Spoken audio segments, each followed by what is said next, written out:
ನಮಸ್ತೆ. ಶ್ರೀ ಗಂಧದ ಗುಡಿ ಸೀರಿಯಲ್ನ ಇವತ್ತಿನ ಸಂಚಿಕೆಗೆ ಸ್ವಾಗತ. ಇನ್ನು ಯಾರೆಲ್ಲ ನನ್ನ ಚಾನಲ್ಗೆ ಸಬ್ಸ್ಕ್ರೈಬ್ ಆಗಿಲ್ಲ, ಸಬ್ಸ್ಕ್ರೈಬ್ ಮಾಡಿಕೊಂಡು ಒಂದು ಹೈಪ್ ಬಟನ್ನ ಪ್ರೆಸ್ ಮಾಡಿ. ಹರಿ ಕಾರ್ನಲ್ಲಿ ಹೋಗ್ತಾ ಇರ್ತಾನೆ. ಆ ಕಾರ್ನ ನೋಡಿ, ವಾವ್ ಎಂಥ ಕಾರು, ಎಷ್ಟು ಚೆನ್ನಾಗಿದೆ ಈ ಕಾರು. ಸದ್ಯಕ್ಕೆ ಈ ಕಾರ್ ಓನರ್ ಆಗ್ತೀನೋ ಇಲ್ವೋ ಗೊತ್ತಿಲ್ಲ, ಆದರೆ ಅದನ್ನು ಓಡಿಸೋ ಅದೃಷ್ಟ ಆದರೂ ನನಗೆ ಸಿಗ್ತಲ್ಲ, ಅಷ್ಟು ಸಾಕು ಅಂತ ಅಂದ್ಕೊಂಡು ಹೋಗ್ತಾ ಇರ್ತಾನೆ.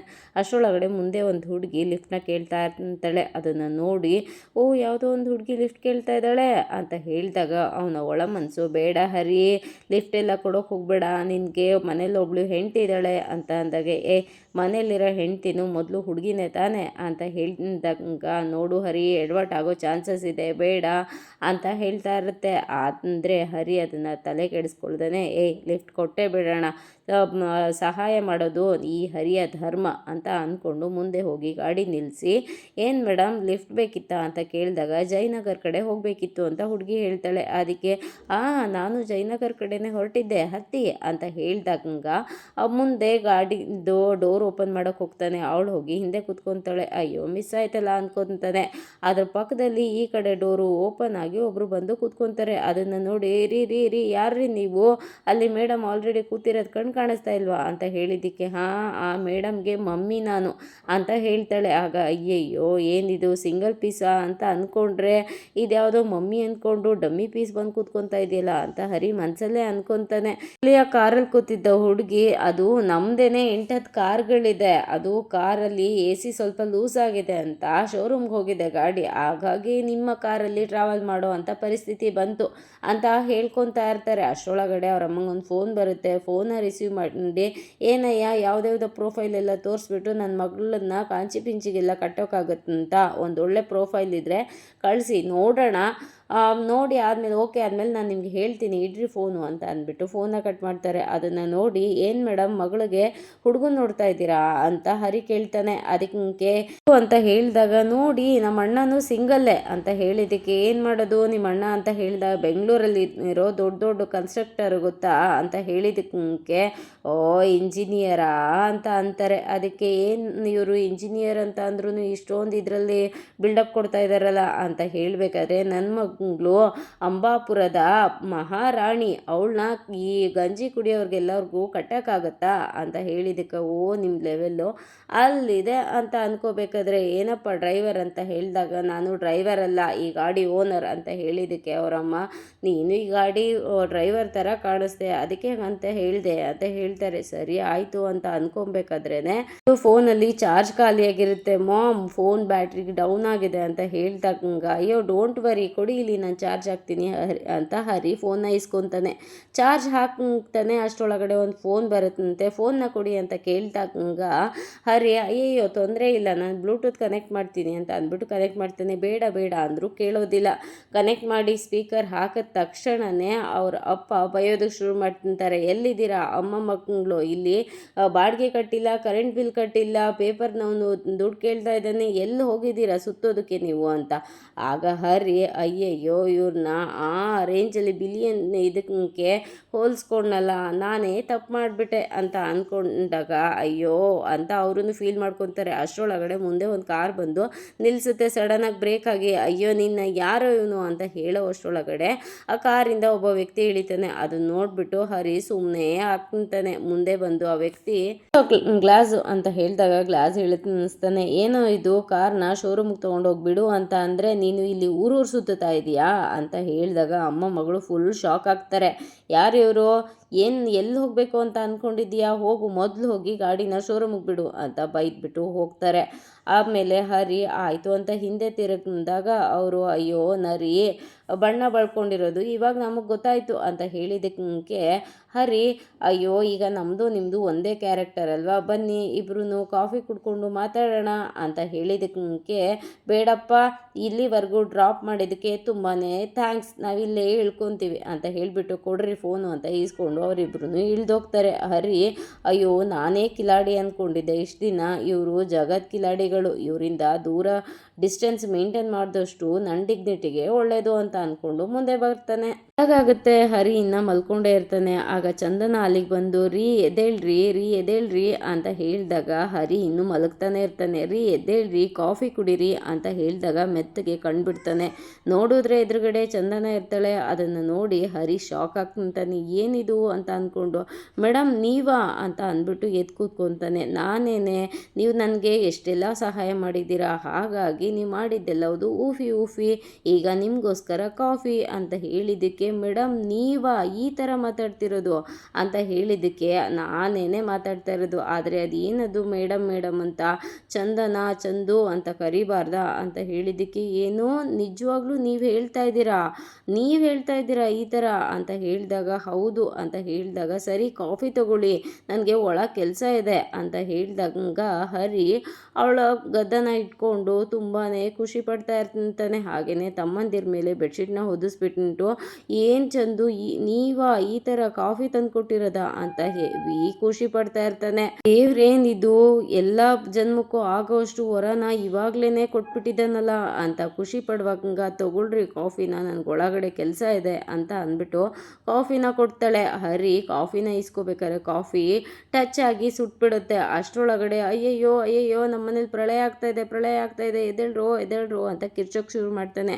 ಆಗ ಮಹಿ ಅಯ್ಯೋ ಪ್ರಳಯ ಆದರೆ ನೀನು ನಿಮ್ಮ ಅಪ್ಪನ ಕರ್ಕೊಂಡು ಓಡೋಗು, ನಾವಿಲ್ಲೇ ಮಲ್ಕೊತೀವಿ ಅಂತ ಮಲ್ಕೊತಾನೆ. ಕಣ್ಬಿಟ್ಟು ನೋಡಿದ್ರೆ ಎದುರುಗಡೆ ಚಂದನ ಇರ್ತಾಳೆ, ನೀರನ್ನು ಎರಚ್ತಾಳೆ. ಅಯ್ಯೋ ನಾನು ಇಷ್ಟೊತ್ತು ಕಂಡಿದ್ದು ಕನಸ ಅಂತ ಹೇಳಿದಾಗ ಹೌದು ಇಷ್ಟೊತ್ತು ಕನಸು ಕಾಣ್ತಾ ಇದ್ರಿ, ಅದಕ್ಕೇನೆ ನೀರು ಹಾಕಿದ್ದು ಅಂತ ಹೇಳುವಾಗ್ಲೇ ಕಂಟಿ ಎದ್ದು ಕೂತ್ಕೊಂಡು ಬೆಡ್ಶೀಟ್ನ ತೊಗೊಂಡು ಅವನು ಒಳಗಡೆ ಹೊರಟೋಗ್ತಾನೆ. ಹರಿ ಮತ್ತು ಮಯೂರ ಇಬ್ರು ಅಲ್ಲೇ ಕೂತ್ಕೊಂಡಿರ್ತಾರೆ. ನಿಮಗೆ ಬೇರೆ ಸಪ್ರೇಟಾಗಿ ಹೇಳಬೇಕಾ ಅಂತ ಚಂದನ ಹೇಳ್ತಾ ಇರ್ತಾಳೆ. ಆಗ ಮಯೂರ ಹರಿಗೆ ಅಣ್ಣ ಇದೇನಣ್ಣ ಎದುರುಗಡೆ ಸುನಾಮಿನೇ ಬಂದು ನಿಂತಿದೆ ಅಂತ ಹೇಳಬೇಕಾದ್ರೆ ಅವನು ಆಕ್ಲಿಸ್ಕೊಂಡು ಅದು ಮಯೂರ ಅದು ಕಿವಿಗೆ ನೀರು ಹೋಗ್ಬಿಟ್ಟಿದೆಯಲ್ಲ, ಹಾಗಾಗಿ ಏನು ಕೇಳಿಸ್ತಾ ಇಲ್ಲ, ಬ್ಲಾಕ್ ಆಗಿಬಿಟ್ಟಿದೆ ಅಂತ ಅನಿಸುತ್ತೆ ಅಂತ ಹೇಳಿದಕ್ಕೆ ಹೌದೌದು ಈ ಕಡೆ ಕೇಳಿಸ್ಕೊಂಡು ಆ ಕಡೆ ಕಿವಿನಲ್ಲಿ ಎಲ್ಲದನ್ನು ಬಿಡ್ತಾ ಇರ್ತೀರಲ್ಲ ಅದಕ್ಕೇನೆ ಕಿವಿ ಬ್ಲಾಕ್ ಆಗಿರಬೇಕು ಅಂತ ಹೇಳಿದಾಗ ಮಯೂರ ಅಯ್ಯೋ ಕಿವಿ ಬ್ಲಾಕ್ ಆಗಿದೆ ಆದರೆ ಕಣ್ಣು ಕಾಣಿಸ್ತಾ ಇದೆ ತಾನೇ ಅಂತ ಹೇಳೋಷ್ಟರೊಳಗಡೆ ಚಂದನ ಆ ಕಡೆ ಕಂಟಿನ ನೋಡ್ಬಿಟ್ಟು ನೋಡ್ರಿ ಅವರು ಇನ್ನೂ ನಿಮ್ಗಿನ್ನ ಚಿಕ್ಕವರು, ಅವ್ರಿಗೆ ಅರ್ಥ ಆಗೋವಷ್ಟು ನಿಮ್ಗೆ ಅರ್ಥ ಆಗೋದಿಲ್ವಲ್ಲ, ಇನ್ನೂ ಬಿತ್ಕೊಂಡೇ ಇದ್ದೀರಲ್ಲ, ನೀವೇನು LKG ಮಕ್ಕಳ, ನಿಮಗೆ ಬೆಳಗ್ಗೆ ಎಬ್ಬಿಸಿ ಬ್ರಷ್ ಮಾಡಿಸಿ ಯೂನಿಫಾರ್ಮ್ ಹಾಕಿ ಸ್ಕೂಲಿಗೆ ಕಳಿಸೋದಕ್ಕೆ ಅಂತ ಹೇಳಿದಾಗ ಅದು ಅಂತ ಹೇಳ್ತಾ ಇರ್ಬೇಕಾದ್ರೆ ನೋಡಿ ಅವ್ರನ್ನ ನೋಡಿ ಕಲ್ತ್ಕೊಳ್ಳಿ, ಅವ್ರಿಗೆ ಅರ್ಥ ಆಗುತ್ತೋ ಅಷ್ಟು ನಿಮ್ಗೆ ಅರ್ಥ ಆಗಲಿಲ್ವಲ್ಲ ಅಂತ ಹೇಳಿದಾಗ ಈಗೇನು ನನ್ನ ಮುಂದೆ ಅವನ್ನ ಹೊಗಳ್ಬೇಡಿ, ಈಗೇನು ಕೆಲಸ ಮಾಡಬೇಕು ತಾನೇ ಎದ್ದು ನಾನು ಹೋಗಿ ಕೆಲಸ ಮಾಡ್ತೀನಿ ಅಂತ ಹೇಳಿದಾಗ ಈಗ ಟ್ರ್ಯಾಕಿಗೆ ಬಂದ ಅಣ್ಣ ಅಂತ ಮಯೂರ ಅನ್ಕೊತಾನೆ.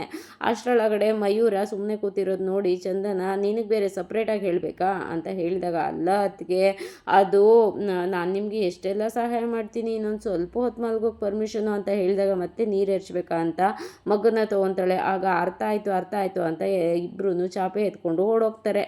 ಹೊರಗಡೆ ಬಾಗಿಲು ಕಸ ಗುಡಿಸ್ತಾ ಇರ್ತಾನೆ. ಅದನ್ನು ನೋಡಿ ಚಂದನ ತುಂಬಾ ಖುಷಿಯಿಂದ ನೋಡ್ತಾ ನಿಂತಿರ್ತಾಳೆ. ಅಷ್ಟರೊಳಗಡೆ ಹರಿ ಆ ಕಡೆಯಿಂದ ಹಲ್ಲುಜ್ಕೊಂಡು ಬರ್ತಾನೆ. ಅದಕ್ಕೆ ಸರ್ ನೀವೆಲ್ಲಿಗೆ ಹೋಗ್ತಾ ಇದ್ದೀರಾ ಸರ್ ಅಂತ ಹೇಳಿದ್ದಕ್ಕೆ ಅದು ಸ್ನಾನ ಮಾಡೋದಕ್ಕೆ ಹೋಗ್ತಾ ಇದ್ದೀನಿ ಅಂತ ಹೇಳ್ತಾನೆ. ಸ್ನಾನಕ್ಕ ಇಲ್ಲಿ ಇಷ್ಟೊಂದು ಕೆಲಸ ಇದೆ, ಎಲ್ಲರೂ ಕೆಲಸ ಮಾಡ್ತಾ ಇದ್ದಾರೆ, ನೀವು ಸ್ನಾನಕ್ಕೆ ಹೋಗ್ತಾ ಇದ್ದೀರಾ, ನಡೀರಿ ಕೆಲಸ ಮಾಡಿ, ಮನೆ ಕೆಲಸ ಮಾಡಬೇಕು ಅಂತ ಹೇಳಿದ್ದು ಕೇಳಿಸ್ಲಿಲ್ವಾ ಅಂತ ಹೇಳಿದ್ದಕ್ಕೆ ಅದು ನಾನು ಸ್ನಾನ ಮಾಡಿ ಬಂದ್ಬಿಡ್ತೀನಿ ಅಂತ ಹೇಳಿದ್ದಕ್ಕೆ ಇಲ್ಲ ಇಲ್ಲಿ ಫಸ್ಟ್ ಕೆಲಸ ಮುಗಿಸಿ ಆಮೇಲೆ ಸ್ನಾನಕ್ಕೆ ಹೋಗಿವ್ರಂತೆ ಅಂತ ಹೇಳುವಾಗ್ಲೇ ಮುತ್ತು ಮತ್ತು ಮಹಿ ಇಬ್ರು ರಂಗೋಲಿ ತೊಗೊಂಡು ಬರ್ತಾರೆ.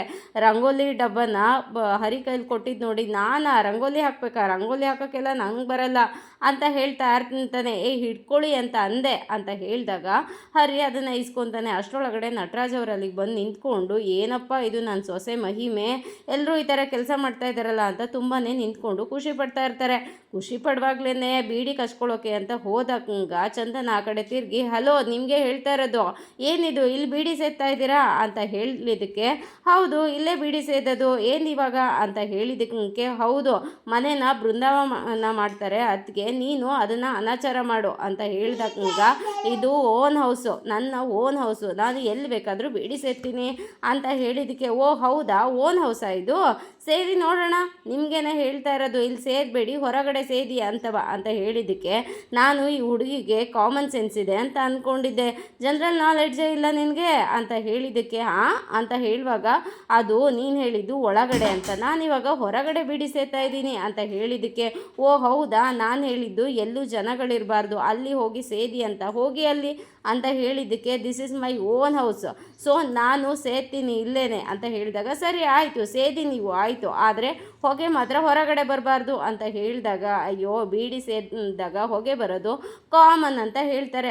ಹಂಗ ಹರಿ ಅವಳು ಹೇಳ್ದಷ್ಟು ಮಾಡಯ್ಯ ಅಂತ ಹೇಳಿದಕ್ಕೆ ಮುತ್ತು, ಸುಮ್ಮನೆ ಇರೋ ನೀನು, ಮಧ್ಯದಲ್ಲಿ ಬೇರೆ ನೀನು ಮಾತಾಡಬೇಡ ಅಂತ ಹೇಳಿದಾಗ, ಚಂದನ ನಿಮ್ಮನ್ನು ನಾನು ಮಾತಾಡಿಸ್ಲಿಲ್ಲ, ನಾನಿಲ್ಲಿ ಮಾತಾಡ್ತಾ ಇದ್ದೀನಿ ತಾನೇ ಅವ್ರ ಜೊತೆ, ನೀವು ಸುಮ್ಮನೆ ನಿಂತ್ಕೊಳ್ಳಿ ಅಂತ ಹೇಳಿದಾಗ, ಅಣ್ಣ ಒಳ್ಳೆ ಸೀನ್ ನಡೀತಾ ಇದೆ, ನೀನು ಸುಮ್ಮನೆ ನಿಂತ್ಕೊಂಡು ನೋಡೋಣ ಅಂತ ಮಹಿ ಹೇಳ್ತಾನೆ. ಸರಿ ಆಯಿತು ಅಂತ ಅವನು ಸುಮ್ಮನೆ ನಿಂತ್ಕೊತಾನೆ. ಅದಕ್ಕೆ ನಟರಾಜ್ ಅವರು, ಸರಿನಮ್ಮ, ಇವಾಗ ಇದನ್ನೆಲ್ಲ ನೀನು ಹೇಳ್ದಂಗೆ ಕೇಳಬೇಕು ಅನ್ನೋಕ್ಕೆ ನೀನು ಯಾರು ಅಂತ ಹೇಳಿದಾಗ, ನಾನು ನಿಮ್ಮ ಸೊಸೆ ಹೇಳ್ತಾ ಇದ್ದೀನಿ ನಾನು, ಸೊ ನೀವು ಇಲ್ಲಿ ಬೀಡಿ ಸೇದೋ ಹಾಗಿಲ್ಲ ಅಷ್ಟೇ, ಮನೆಯಿಂದ ಹೊರಗಡೆ 100 ಮೀಟರ್ ದೂರ ಹೋಗಿ ಸೇದ್ಕೊಂಡು ಬರಬೇಕು, ಇಲ್ಲ ಸೇರ್ತೀನಿ ಅನ್ನೋ ಹಂಗಿದ್ರೆ ಹೊಗೆ ಬರಬಾರ್ದು ಅಷ್ಟೇ ಅಂತ ಹೇಳುವಾಗ, ನಟರಾಜ್ ಅವರು ಮಾತನ್ನ ಕೇಳಕ್ಕೆ ರೆಡಿ ಇರೋದಿಲ್ಲ. ಆಗ ಕಂಟಿ ಮುಂದೆ ಬಂದು, ಓ ಹೌದಾ, ನಾನು ನೋಡೇ ಬಿಡೋಣ, ನನಗೂ ಕೊಡು, ನಾನು ಸೇರ್ತೀನಿ ಅಂತ ಅಂದ್ಬಿಟ್ಟು ಬೀಡಿಸ್ಕೊಳಕ್ಕೆ ಹೋಗ್ತಾನೆ. ಅಷ್ಟರಲ್ಲಿ ಹರಿನೂ ಬಂದು, ನನಗೂ ಕೊಡು, ನಾನು ಸೇರ್ತೀನಿ, ನಾನು ನೋಡೇ ಬಿಡೋಣ, ಬರುವಾಗ ಹಾಗೇನೆ ನನಗೂ ಒಂದೆರಡು ಕಟ್ಟನ್ನು ತೊಗೊಂಡು ಬಾ ಅಂತ ಹೇಳ್ತಾರೆ. ಆಗ ಮುತ್ತು, ಅಲ್ಲಪ್ಪ, ಈಗ ಚಂದನ ಹೇಳ್ತಿರೋದು ನಿಮ್ಮ ಒಳ್ಳೇದಕ್ಕೆ ತಾನೇ, ಅದನ್ನು ಕೇಳೋದ್ರಲ್ಲಿ ತಪ್ಪೇನಿದೆ ಅಂತ ಹೇಳಬೇಕಾದ್ರೆ, you first son you shut up ಅಂತ ಹೇಳಿಬಿಟ್ಟು, ಇದು ನಾನು ಸೇರ್ತೀನಿ ಅಂತ ಹೇಳ್ಬೇಕಾರೆ, ಓ ಹೌದಾ, ನಾವು ನೋಡೇ ಬಿಡ್ತೀವಿ ಅಂತ ಅಂದ್ಬಿಟ್ಟು ಎಲ್ಲರೂ ಮುಂದಾಗ್ತಾರೆ. ಆಗ ನಟರಾಜ್ ಅವರು ಮನಸಲ್ಲೇನೆ, ಓ ಎಲ್ಲರೂ ನನಗೆ ಹೊಗೆ ಹಾಕ್ಸೋ ಪ್ರೋಗ್ರಾಮಲ್ಲಿ ಇದ್ದಾರೆ ಅಂತ ಅನಿಸುತ್ತೆ, ನಾನು ಇವ್ರ ಜೊತೆ ಕಾಂಪ್ರಮೈಸ್ ಆಗೋದು ಒಳ್ಳೆಯದು ಅಂತ ಹೇಳಿಬಿಟ್ಟು ಚಂದನಗೆ, ನನ್ನ ಮುದ್ದಿನ ಸೊಸೆ ಹೇಳಿದ್ಮೇಲೆ ನಾನು ಕೇಳ್ತಾನೆ ಇರ್ತೀನ, ನನಗೂ ಮನಸ್ಸು ಅನ್ನೋದಿದೆ, ಇಲ್ಲಿ ಬೀಡಿ ಸೇದಬಾರ್ದು ಅಂತ ನನಗೂ ಗೊತ್ತಾಗುತ್ತೆ, ಬೀಡಿ ಸೇದೋದ್ರಿಂದ ಹೊಗೆ ಬಂದು ನಿಮಗೆಲ್ಲ ಹಾನಿ ಆಗುತ್ತೆ ಅಂದಮೇಲೆ ನಾನು ಯಾಕೆ ಬೀಡಿ ಸೇದಲಿ, ಖಂಡಿತ ನಾನು ಇಲ್ಲಿ ಸೇದೋದಿಲ್ಲ, ನಾನು ಹೊರಗಡೆ ಹೋಗಿ ಸೇದ್ಕೊಂಡು ಬರ್ತೀನಿ ಅಂತ ನಟರಾಜ್ ಅವ್ರು ಹೇಳ್ತಾರೆ. ಮುತ್ತುಗೆ ತುಂಬಾ ಖುಷಿಯಾಗುತ್ತೆ, ಎಲ್ಲರೂ ಪರವಾಗಿಲ್ವೇ ಅದಕ್ಕೆ ಮಾತ್ರ ಎಲ್ಲರೂ ಕೇಳ್ತಾ ಇದ್ದಾರೆ ಅಂತ ಎಲ್ಲರೂ ಖುಷಿ ಪಟ್ಕೊಡ್ತಾ ಇರ್ತಾರೆ. ಆಗ ನಟರಾಜ್ ಅವರು, ಸರಿ ಜಾಗ ಬಿಡಿ ಅಂತ ಹೇಳಿಬಿಟ್ಟು ಅಲ್ಲಿಂದ ಓಡೋಗ್ತಾರೆ. ಹರಿ ನಿಂತಿರೋದನ್ನ ನೋಡಿ, ಸರ್ ನೀವೇನು ಸರ್ ಇಲ್ಲೇ ನಿಂತಿದ್ದೀರಾ, ಹೋಗಿ ಸರ್ ಬಾವಿಲಿ ಹೋಗಿ ನೀರು ತೊಗೊಂಡು ಬರ್ರಿ ಹೋಗಿ ಅಂತ ಹೇಳ್ದಾಗ, ಹರಿ ನಾನಾ ಬಾವಿಲಿ ನೀರು ಸೇದ್ಕೊಬರ್ಬೇಕಾ ಅಂತ ಹೇಳಿದ್ದಕ್ಕೆ ಮುತ್ತು, ಬಾವಿನಲ್ಲಿ ಒಳಗಡೆ ಇಳಿದು ನೀರು ಸೇದ್ಕೊಂಡು ಬಾ ಅಂತ ನಿನ್ಗೆ ಹೇಳಲಿಲ್ಲ, ಅಲ್ಲಿಂದ ಒಂದೊಂದೇ ಬಿದ್ಗೆನ ಅಲ್ಲಿ ಹಗ್ಗ ಇದೆ, ಹೋಗಿ ನೀರು ಸೇದ್ಕೊಂಡು ಬಾ ಅಂತ ಹೇಳಿದೆ ಅಂತ ಹೇಳಿದ್ದಕ್ಕೆ, ಅದು ನಾನಾ ಅಂತ ಹೇಳಿದಾಗ, ನೀವೇನೆ ಹೋಗಿ ಸೇದ್ಕೊಂಡು ಬರೋಗಿ ಅಂತ ಹೇಳ್ತಾರೆ. ಸರಿ ಆಯಿತು ಅಂತ ಹರಿ ಹೋಗ್ತಾನೆ. ಚಂದನ ರಂಗೋಲಿ ಹಾಕೋದಕ್ಕೆ ಅಂತ ಮನೆ ಬಾಗ್ಲಿಗೆ ಬರ್ತಾಳೆ. ಚಂದನ ಬುಕ್ನ ಓದ್ತಾ ಇರ್ತಾಳೆ, ಮುತ್ತು ಅಡುಗೆನ ಮಾಡ್ತಾ ಇರ್ತಾರೆ. ಅಷ್ಟರಲ್ಲಿ ಭಾರತಿ ಅಲ್ಲಿ ಡೋರ್ ಹತ್ರ ಬರ್ತಾಳೆ. ಆಗ ಮುತ್ತು ಭಾರತಿನ ನೋಡಿ, ಏನು ಭಾರತಿ, ಅಪ್ಪ ಬಂದಿದ್ದಾರಂತೆ, ನಿನಗೇನು ತಂದಿದ್ದಾರೆ ಅಂತ ಖುಷಿಯಿಂದ ಕೇಳ್ತಾರೆ. ಆದರೆ ಭಾರತಿ ಅಳ್ತಾ ನಿಂತಿರ್ತಾಳೆ. ಅದನ್ನ ನೋಡಿ ಮುತ್ತುಗೆ ತುಂಬಾ ಗಾಬರಿಯಾಗಿ, ಏನಾಯಿತು ಭಾರತಿ, ಏನಾಯಿತು ಅಂತ ಅಂದ್ಬಿಟ್ಟು ಭಾರತಿ ಮುಂದೆ ಬಂದು ನಿಂತ್ಕೊಂಡು, ಏನಾಯಿತು ಭಾರತಿ, ಅಮ್ಮ ಏನಾದರೂ ಹೊಡೆದ್ರಾ, ಬೈದ್ರಾ ಅವರು ಅಂತ ಹೇಳಕ್ಕೆ ಹೋಗ್ತಾ ಇರ್ತಾರೆ. ಅಷ್ಟರೊಳಗಡೆ ಭಾರತಿ ಮುತ್ತನ್ನ ತಪ್ಕೊಂಡ್ಬಿಡ್ತಾಳೆ. ಅದನ್ನು ನೋಡಿ ಮುತ್ತುಗೆ ಶಾಕ್ ಆಗುತ್ತೆ. ಹಾಗೇನೆ ಅದನ್ನು ನೋಡಿ ಚಂದನಗೂ ಶಾಕ್ ಆಗುತ್ತೆ. ಭಾರತಿ ತುಂಬಾ ಹತ್ಕೊಂಡು, ಮಾವ ನನಗೆ ಹುಡುಗನ ಕಡೆಯವ್ರು ಬರ್ತಾ ಇದ್ದಾರೆ ಅಂತೆ ಇವತ್ತು, ನನಗೆ ಆ ಮದುವೆ ಇಷ್ಟ ಇಲ್ಲ, ನನಗೆ ನಿನ್ನನ್ನು ಬಿಟ್ಟು ಬೇರೆ ಹುಡುಗನ ನೋಡೋದಕ್ಕೂ ಇಷ್ಟ ಇಲ್ಲ ಮಾವ ಅಂತ ಅಳೋದಕ್ಕೆ ಶುರು ಮಾಡ್ತಾಳೆ. ಈ ಕಡೆ ಮುತ್ತುಗೂ ತುಂಬಾ ಸಂಕಟ ಆಗಿ ಅವರು ಬೇಸರ ಮಾಡ್ಕೊತಾ ಇರ್ತಾರೆ. ಇಲ್ಲ ಮಾವ, ನನಗೆ ಇದನ್ನು ಮನೆಯಲ್ಲಿ ಹೇಳೋದಕ್ಕೂ ಆಗ್ತಾ ಇಲ್ಲ, ನೀನಿಷ್ಟ, ನಿನ್ನನ್ನು ಮದುವೆ ಆಗ್ತೀನಿ ಅಂತ ಹೇಳೋಕ್ಕೂ ಆಗ್ತಾ ಇಲ್ಲ, ಹಾಗಂತ ನನಗೆ ಬೇರೆ ಹುಡುಗನ ನೋಡೋದಕ್ಕೂ ಇಷ್ಟ ಇಲ್ಲ ಮಾವ, ನೀನೇ ಏನಾದರೂ ಹೇಳು ಮಾವ, ನಾನು ಏನು ಮಾಡಬೇಕು ಅಂತ ಗೊತ್ತಾಗ್ತಾ ಇಲ್ಲ ಅಂತ. ಈ ಕಡೆ ಚಂದನಗೂ ಯೋಚೆ ಅಂತ ಬೇಜಾರಾಗ್ತಾ ಇರುತ್ತೆ. ಆದರೆ ಭಾರತಿ ಮಾತ್ರ ತುಂಬಾ ಅಳ್ತಾ ಇರ್ತಾಳೆ. ಸಡನ್ನಾಗಿ ಹೊರಗಡೆಯಿಂದ ಅವರಮ್ಮ ಮತ್ತು ಅಪ್ಪ ಭಾರತಿ ಅಂತ ಕೂಗ್ತಾರೆ. ಆಗ ಸಡನ್ನಾಗಿ ಮುತ್ತು ಮತ್ತು ಭಾರತಿ ಇಬ್ಬರೂ ತಿರುಗಿ ನೋಡಿದ್ರೆ ಅಲ್ಲಿ ಅವರ ಅಪ್ಪ ಅಮ್ಮ ಇಬ್ಬರೂ ಬಂದಿರ್ತಾರೆ. ಸಡನ್ನಾಗಿ ಅವರು ಒಳಗಡೆ ಬಂದು, ಕತ್ತೆ ಇಲ್ಲೇನೇ ಮಾಡ್ತಾ ಇದೆಯಾ ನೀನು ಅಂತ ಅವಳನ್ನ ಎಳ್ಕೊತಾರೆ. ಆಗ ನಾನು ಹೇಳಲಿಲ್ವೇನ್ರಿ ಅವಳು ಇಲ್ಲೇನೆ ಬರೋದು ಅಂತ, ಒಂದು 5 ನಿಮಿಷ ಟೈಮ್ ಸಿಕ್ಕ ಸಿಕ್ಕಿದ್ರೆ ಸಾಕು ಇವನ ಹತ್ರಕ್ಕೆ ಓಡ್ ಬರ್ತಾಳೆ, ನಾನು ಹೇಳಿಲ್ವಾ ಅಂತ ಹೇಳಿದ್ದಕ್ಕೆ ನಿನ್ನಿಂದನೇ ಆಗಿದ್ದು, ನಿನ್ನಿಂದನೇ ಏನೋ ಮಾಡ್ತಾ ಇದೀಯ ನನ್ನ ಮಗಳನ್ನ, ಹಾಗೆ ಹೀಗೆ ಅಂತ ಅಮ್ಮ ಮುತ್ತು ಮೇಲೆ ಜಗಳಕ್ಕೆ ಹೋಗ್ತಾರೆ. ಅದು ಹಾಗಲ್ಲ ಮಾವ ಅಂತ ಹೇಳಿದಾಗ, ಯಾವ ಮಾವ ನಿನ್ನನ್ನು ಹುಟ್ಟಲಿಲ್ಲ ಅನ್ನಿಸ್ಬಿಡ್ತೀನಿ, ನನ್ನ ಮಗಳು ತಲೆ ಕೆಡಿಸ್ತಾ ಇದೀಯ ನೀನು ಅಂತ ಹೇಳಿದಕ್ಕೆ, ಅದು ಹಾಗಲ್ಲ ಮಾವ ಅಂತ ಹೇಳಿದ್ರು ತುಂಬಾ ಹೊಡೆಯೋದಕ್ಕೆ ಮುಂದಾಗ್ತಾರೆ. ಅಷ್ಟರಲ್ಲಿ ಚಂದನ ಅದನ್ನು ನೋಡಿ ತುಂಬಾ ಗಾಬರಿ ಮಾಡಿಕೊಂಡು ಓಡ್ ಬರ್ತಾಳೆ. ಅದಕ್ಕೆ ಕಾತ್ಯಾಣಿಯವರು, ಸಂಬಂಧ ಬೇಡ ಅಂತ ನಾವೇನೇ ಬಿಟ್ಟು ಹೋಗಿದ್ದೀವಿ, ನಿನ್ನ ತಲೆಗೆ ಏನೇ ಆಗಿದೆ, ನಿನ್ನ ಬುದ್ಧಿ ಏನೇ ತಿಂತಾ ಇದೆ, ಇಲ್ಲಿ ಬೇಡ ಅಂದ್ರೂ ಇಲ್ಲಿ ಬಂದು ಸಾಯ್ತೀಯಲ್ಲ ಅಂತ ಹೇಳ್ಬಿಟ್ಟು ಹೇಳ್ತಾ ಇರ್ತಾರೆ. ಅಷ್ಟರೊಳಗಡೆ ಚಂದನ ಬಂದು ಮಧ್ಯಕ್ಕೆ ಬಿಡಿಸೋದಕ್ಕೆ ಅಂತ ಬರ್ತಾಳೆ. ಆದರೆ ನೀನು ಹೋಗಮ್ಮ ಆ ಕಡೆಗೆ, ನೀನು ಯಾರು ಅಂತ ಅಂದ್ಬಿಟ್ಟು ಚಂದನನ್ನು ಆ ಕಡೆಗೆ ತಳ್ಳಿಬಿಟ್ಟಿರ್ತಾರೆ ಭಾರತಿಯವರಪ್ಪ. ಈ ಕಡೆ ಬಂದು ನಿಂತ್ಕೊಂಡು ಹೇಳೋದನ್ನ ಕೇಳಿಸ್ಕೊಳ್ಳಿ, ಇಲ್ಲಿ ಯಾರ ಜೀವನ ಯಾರು ಹಾಳು ಮಾಡ್ತಾ ಇದ್ದಾರೆ ಅಂತ ನಿಮಗೆ ಸ್ವಲ್ಪ ಗೊತ್ತಾ, ನಿಮ್ಮ ಮಗಳೇನೆ ಇಲ್ಲಿ ಬಂದಿದ್ದು ಅಂತ ಹೇಳಿದರೆ ಅರ್ಥ ಆಗ್ತಾ ಇಲ್ವಾ ಅಂತ ಹೇಳ್ತಾಳೆ. ಆಗ ಭಾರತಿಯವ್ರ ಅಮ್ಮ, ನೀನು ನನ್ನ ಮಗಳಿಗೆ ನಿನ್ನ ಬುದ್ಧಿನೇ ಕಲಿಸ್ಬೇಕು ಅಂತ ಅಂದ್ಕೊಂಡಿದ್ದೀಯ, ನೀನು ಮನೆ ಬಿಟ್ಟು ಅಪ್ಪ ಅಮ್ಮನ ಬಿಟ್ಟು ಬಂದಿದ್ದೀಯಾ, ಓಡ್ ಬಂದವಳು ನೀನು, ಈಗ ನನ್ನ ಮಗಳಿಗೂ ಇದೇ ಕಲಿಸ್ಬೇಕು ಅಂತ ಅಂದ್ಕೊಂಡಿದ್ದೀಯಾ ಹೇಗೆ ಅಂತ ಹೇಳಿದಾಗ ಚಂದನ ಗಾಬರಿಯಾಗಿ ನಿಂತ್ಕೊತಾಳೆ. ಆಗ ಇಲ್ಲಮ್ಮ, ಅವ್ರದ್ದೇನು ತಪ್ಪಿಲ್ಲಮ್ಮ, ಇದರಲ್ಲಿ ಅವ್ರದ್ದೇನು ತಪ್ಪಿಲ್ಲ, ನಾನೇ ಅಮ್ಮ ಮಾವನ ಜೊತೆ ಇಲ್ಲಿ ಮಾತಾಡಬೇಕು ಅಂತ ಬಂದೆ ಅಂತ ಹೇಳಿದಾಗ, ಕೇಳಿಸ್ಕೊಳ್ಳಿ, ಅಲ್ಲಿ ನಿಮ್ಮ ಮಗಳೇ ಹೇಳ್ತಾ ಇಲ್ವಾ, ನಿಮ್ಮ ಮಗಳೇ ಇಲ್ಲಿಗೆ ಬಂದಿದ್ದು, ನಾವು ಯಾರೂ ಅವ್ರನ್ನ ಫೋರ್ಸ್ ಮಾಡಿಲ್ಲ, ಇಲ್ಲಿ ಇವ್ರದ್ದೇನು ತಪ್ಪಿಲ್ಲ, ಇವ್ರಿಗೆ ಯಾಕೆ ಹೊಡಿತಾ ಇದ್ದೀರಾ ಅಂತ ಕ್ವಶನ್ ಮಾಡ್ತಾಳೆ. ಆಗ ಭಾರತಿ ಕಡೆ ಅವರು ನೋಡ್ತಾರೆ. ಆಗ ಕಾತ್ಯಾಣಿಯವರು, ಇವ್ರುಗಳು ಸರಿ ಇಲ್ಲ, ನಾನು ಹೇಳಿಲ್ವೇಂದ್ರಿ ಇವ್ರುಗಳು ಸರಿ ಇಲ್ಲ, ಇವ್ರುಗಳ ಸಂಬಂಧ ಸರಿ ಇಲ್ಲ ಅಂತ ನಾವೇನೇ ಇವ್ರನ್ನ ಬಿಟ್ಟು ಹಾಕಿದ್ದೀವಿ, ಈ ನಾಯಿಗಳನ್ನ, ಅಂಥದ್ರಲ್ಲಿ ಇವಳು ಇಲ್ಲಿಗೆ ಬಂದು ನಿಂತಿದ್ದಾಳಲ್ಲ ಅಂತ ಅಂದ್ಬಿಟ್ಟು ಭಾರತಿಗೆ ತುಂಬಾ ಹೊಡೆಯೋದಕ್ಕೆ ಶುರು ಮಾಡ್ತಿರ್ತಾರೆ. ಆಗ ಚಂದನ, ಏನಿದು ಇವ್ರು ಈ ಥರ ಮಾತಾಡ್ತಾ ಇದ್ದಾರೆ ಅಂತ ನೋಡ್ತಾ ಇರ್ತಾರೆ. ಆದರೆ ಮುತ್ತು ಮಾತ್ರ ಏನು ಮಾತಾಡ್ತಾನೆ ನಿಂತಿರ್ತಾರೆ. ಬಾರೆ ಅಂತ ಅಂದರು. ಇಲ್ಲ ಬಿಡಮ್ಮ ಅಂತ ಹೇಳ್ತಾನೆ ಇರ್ತಾಳೆ. ಆದರೆ ಅವ್ರು ಯಾರೂ ಕೇಳೋದಕ್ಕೆ ರೆಡಿ ಇರೋದಿಲ್ಲ. ಆಗ ಭಾರತಿಯವರ ಅಪ್ಪ, ನೋಡು, ಇಷ್ಟು ದಿನ ಆಗಿದ್ದೆ ಒಂದು ಲೆಕ್ಕ, ಇನ್ನು ಮುಂದೆ ಆಗೋದೇ ಇನ್ನೊಂದು ಲೆಕ್ಕ, ಇನ್ನೊಂದ್ಸಲ ನನ್ನ ಮಗಳು ಸಹವಾಸಕ್ಕೆ ಬಂದರೆ ನಿನ್ನನ್ನು ಹುಟ್ಟಲಿಲ್ಲ ಅಂತ ಅನ್ನಿಸ್ಬಿಡ್ತೀನಿ ಅಂತ ವಾರ್ನ್ ಮಾಡಿ ಅಲ್ಲಿಂದ ಭಾರತಿನ ಕರ್ಕೊಂಡು ಹೊರಟೋಗ್ತಾರೆ. ಇದಾಗಿತ್ತು ಇವತ್ತಿನ ಸಂಚಿಕೆ. ಈ ಸಂಚಿಕೆ ಹೇಗಾಗಿತ್ತು ಅಂತ ಒಂದು ಲೈಕ್ ಕೊಟ್ಟು ಶೇರ್ ಮಾಡಿ, ಕಮೆಂಟ್ ಬಾಕ್ಸಲ್ಲಿ ಕಮೆಂಟ್ ಮಾಡಿ ತಿಳಿಸಿ. ಹಾಗೆಯೇ ಒಂದು ಹೈಪ್ ಬಟನ್ನ ಪ್ರೆಸ್ ಮಾಡಿ. ಮುಂದಿನ ಸಂಚಿಕೆಯಲ್ಲಿ ಸಿಗೋಣ. ಅಲ್ಲಿವರೆಗೂ take care, bye, thank you.